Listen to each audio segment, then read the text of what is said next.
All right. Hey YouTube, how you doing? This video is going to be about cancel culture. Fun topic, I know. Um, so lately I've been watching a lot of Sunny V2 videos. I'll link his channel um in the description. Um, I wanted to talk about him first because I do love his content. I like how he sort of analyzes big YouTuber or TikToker names and tries to kind of go through this story, this mini documentary, really, about how this particular content creator got famous. And then usually these are tragedy stories. So how this channel ultimately stopped getting attention, how they got canceled, and a lot of these are, justified excuses, but sometimes some of the people he talks about are, I feel like, uh, not justifiably canceled. And so I'll talk. That's what I want this video to kind of talk about. And I think that, going back to Sunny V2, I think he does a phenomenal job researching the videos. The overall production of his videos is great. He definitely is well deserving of the over 2 million subscribers he has. The educational factor, I've learned a lot through these videos, and I think that he tries to tackle these subjects from an objective standpoint. So, if this is something that interests you, especially, me as a aspiring content creator, who is trying to look at how these people got famous, how they kind of lost, how they kind of rub people the wrong way. Um, I think that's interesting to me. If it's interesting to you, go check them out. But what inspired me to make this sort of video is, I watched one of the mini documentaries about this content creator, only JS, they them pronouns. So forgive me if I mess that up, but they are they them pronouns. Um, and there was this factor where they were making a TikTok video, and it was something along the lines of, it was deemed an offensive TikTok video that ultimately got them a bit canceled. There's more to the story. They did other things, but in this particular instance, they made the joke: if a service dog approaches you without its owner, that means that you should follow the dog back to the owner, because then you would find a free wallet. And you know, the punchline of this joke is that, you're expecting them to be like, oh, you'd go help out the person, not that, the free wallet. It's not that funny to explain the jokes, but I do feel like you kind of need to explain this joke because the controversial nature led to a lot of backlash that ultimately, people were canceling them because they were making an offensive joke towards the disabled community. And as soon as you say, they're making a uh, offensive joke towards the disabled community, it definitely, raises thing. I can't laugh at this. It's not funny, because it is a bit insensitive from an angle to put people who need a service dog as kind of the butt of a joke, and that totally makes sense. However, from the perspective of that this is just a joke, um, if you like look at the what makes up a joke, the shock value in the punchline, you can see how you can find humor in this joke. And I think this is a very interesting situation because you can definitely see both sides of how, it's putting, I don't know if disenfranchised is the right word, but putting people as a bit of a joke. But when you look at it from the joke perspective, you can clearly see how it's just supposed to be a joke, not supposed to offend people. And so ultimately, this sparked enough debate that, people said that, okay, only JS is getting canceled by, this demographic, and so I don't really use TikTok.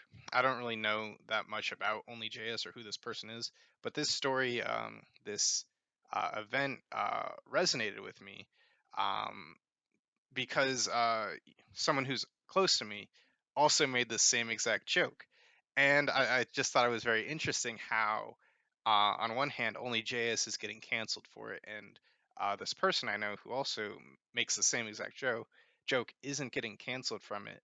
But when we brought this up to them, and they were like, oh, I'm sorry, I didn't really know that this was it just doesn't occur to you that this could be an offensive joke just because you're in the mindset of this is just humor. It's definitely, in hindsight, you can see how it can come off as offensive, but when you're reading the room, it doesn't really seem like anyone's going to take offense to it. um, you don't really think about that. So I think that ultimately this is an honest mistake, that the consequences of getting canceled are just very extreme for such a uh, I would call a minor, honest mistake that anyone could make. And the main difference here is that only JS had 13 million subscribers, and the person I knew was just kind of talking casually with friends. So, I mean, I think it's interesting when you think about this. It's because comedy tends to revolve around a lot of quick-witted, uh, quick thinking, shocking punchlines. You have to be kind of like on your toes. You're not really being extra mindful when you're in a mental state of comedy. And I think that this is why a lot of jokes and a lot of humor can kind of start to come off as offensive, because comedy is a skill that not everyone has, but and it's very hard to get into comedy already, because you're already kind of putting yourself out there. You're saying something that you think is funny, and if it gets taken the wrong way, if your delivery is wrong, then it can really, it's already not funny. So it just seems like a very difficult realm to even kind of get into. There's a comedian I really like named Jim Jeffries, and he's known for having a lot of offensive jokes. And he said something along the lines in one of his specials. I couldn't really find the exact quote. I probably could, but this is just kind of a quick little video of my thoughts. So, but I'm ad-libbing a bit. But he says something along the lines of, he says things that he thinks are funny to say, not things that he thinks are funny to happen in real life. And he has interviews about this a lot because he's often criticized, but it's his job as a comedian to make people laugh. And his jokes make people laugh, and they're not obviously going to hit every single person in the world. That comedy just doesn't work that way. I don't think comedy is this universal thing where one single joke is objectively funny. I think it's just a very subjective genre. It's so similar to music, right? So like music, it feels weird to like cancel a genre of music, because it's art. Or I feel like art and like comedy are very similar, where you're canceling, like you could be canceling artists for using certain words, certain profanity, referencing controversial themes in their songs, and ultimately the criticisms against comedy, I feel like, are very similar to like trying to transform the music industry and saying that this isn't pop culture enough. You can't really go off the beaten path with this type of music you're creating.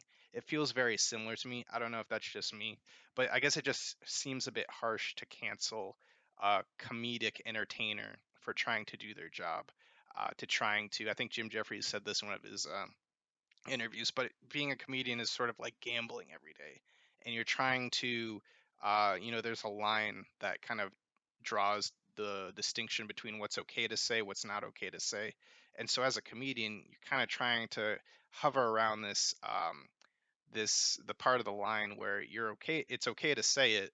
You're almost going over the line, but you're not quite going over the line. And so a lot of jokes, when you have to focus on the quantity of jokes, you have to quantity and quality of jokes, it's you're trying to hover out along that line, and not every joke is going to land, but that's just the job of the comedian. And so as a society, as of recently, we've been kind of changing this line to go on one side. So anything that was said like 10 years ago that was on this line, now looking back of it, it's very cringe and very cancelable. And so there's been a lot of stuff where people have been said something 10 years ago, 15 years ago, and now they're getting canceled for it because it's, in today's criteria, it's a cancelable thing, but back then it wasn't, if that makes sense. So it's just kind of like very interesting how, um, I guess, trigger happy we are when it comes to canceling people. Um, and I think that, like, you know, it's one of those things where I've made mistakes at work before, and I think everyone's made mistakes at work, and I think it's just kind of I guess I don't know. I probably said harsh too many times, but it seems a bit like we wouldn't have any employees left if we simply got canceled for making mistakes at work. Um, you know, I feel like that came off really bad. But because, like, as I'm saying that, I'm thinking, like, there's a big difference between making a mistake and then saying something super offensive. And I do think that, if you were at work and you say something that's like, making fun of someone with disabilities or misogynistic jokes at work, jokes about people race, I rightfully think that that deserves punishment. So I didn't, as I was saying, I didn't want that to come off as, we shouldn't, look at that at all. I definitely think that you should, get punished for saying a lot of these things. However, I think that there's a difference between hearing these kinds of jokes, these kinds of misogynistic, racial jokes at work, and then also seeing it on a comedy special. I think that one at work, it's just a more professional environment, and then at a comedy special, you're paying a ticket to go watch that, or you're seeing a video online. You're kind of clicking on it intentionally. It's not like it's being forced upon you, I guess, if that makes sense. I guess in the past I've talked a little bit about like relating back to like canceling celebrities. I think that in general I'm just sort of turned off by the fact of or turned off by the idea of judging celebrities, making tier lists or ranking actors or musicians based on looks, or athletes based on like it turns me off when someone's like, oh, this athlete sucks, because this is someone who is in the top echelons of people in the sport, who's worked hard to get to where they are. And it feels like um these are just real people with real feelings, and just because they make a lot of money or they have a lot of fame, I feel like it doesn't really give me the right to judge them to a higher standard than a normal person, because at the end of the day they're flawed people with uh they're flawed people with emotions and feelings just like the rest of us. They just On the other hand, they just have a lot more cameras on them. So when they do make a mistake, it becomes like news. And I guess like people are always talking about like, they have anxiety and depression and stress. And I feel like it's kind of like weird for people to have the I don't know if saying have the audacity to be like, oh, you can't blame me because I have anxiety or depression. Yet I'm allowed to judge a celebrity who also probably experiences anxiety or depression or stress. And you've never met the celebrity before, so you're really only seeing a filter of who they are through like news or through their producer, their edits, who's editing the videos that you're watching them in. So I just think it's like kind of just like I guess it just rubs me the wrong way to have all these kinds of heated negative opinions on people I've never met who are constantly under pressure, and we can just cancel them at a moment's notice. And I'm not saying that cancel culture is all bad. I definitely think that there are certain celebrities that you know may deserve to be canceled.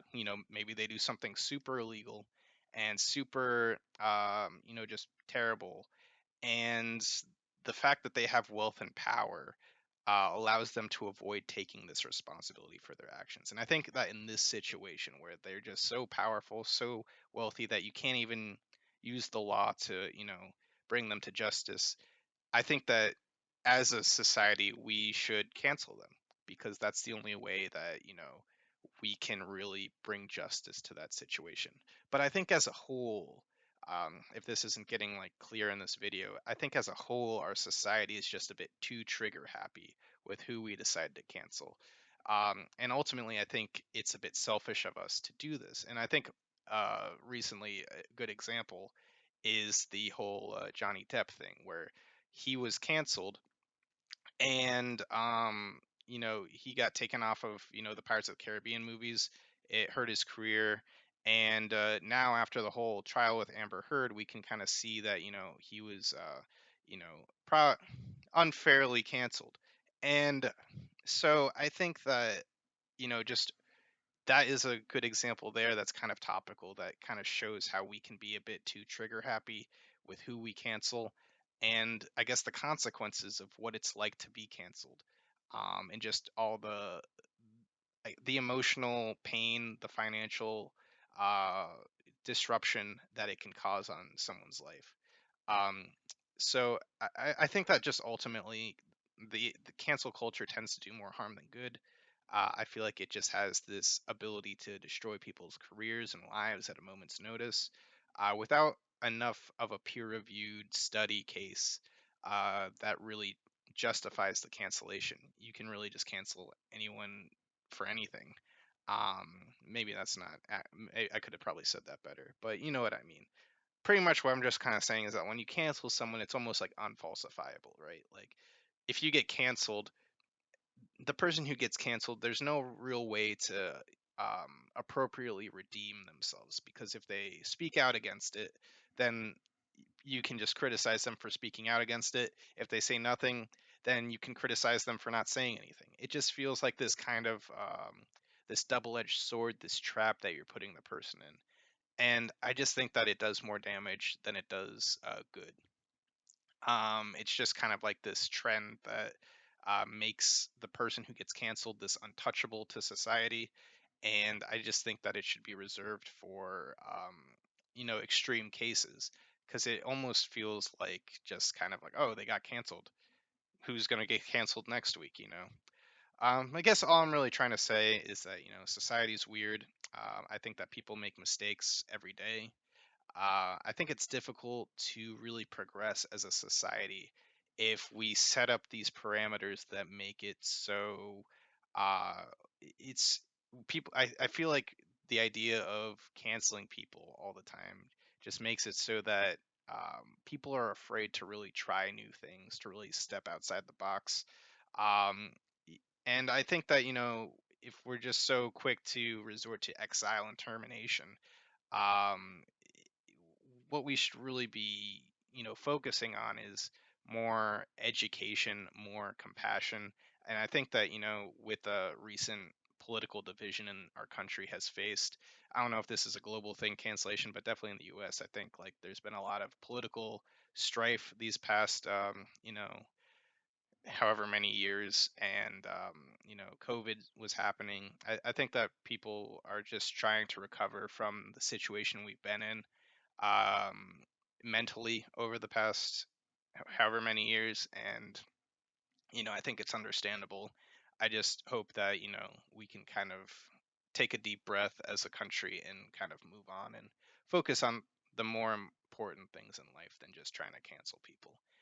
Is really what I kind of want to get out of this. And hopefully this video isn't too offensive. I don't really want to get canceled by my 18 subscribers, but if that happens, then I guess that happens. I'll see you guys later. Have a good day, and peace. See ya.